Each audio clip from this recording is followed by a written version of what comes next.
জিন জাতি আর মানুষ জাতির মাঝখানে আরো দুইটা আল্লাহ তাআলা সৃষ্টি করেছেন। একটার নাম হলো প্রাণী জাতি, যেমন কুকুর, বিড়াল। এরা কি প্রাণ আছে না? একটা কুকুরের কি রোগ হয় না? একটা বিড়ালের রোগ হয় না?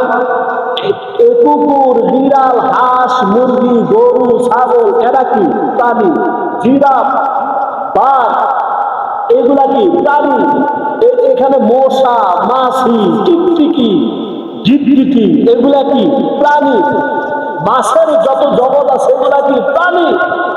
আরেকটা আছে উদ্ভিদ, আম গাছ, জাম গাছ, কলা গাছ, এই সমস্ত গাছগুলা এগুলা কি বলা হয়? উদ্ভিদ। এই উদ্ভিদের ভিতরেও প্রাণ আছে।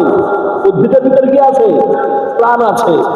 তাহলে একটা হলো উদ্ভিদ জাতি, একটা হলো মানুষ ছাড়া অন্য প্রাণী জাতি, একটা হলো জিন জাতি, আর একটা হলো মানুষ জাতি। সুবহানাল্লাহ।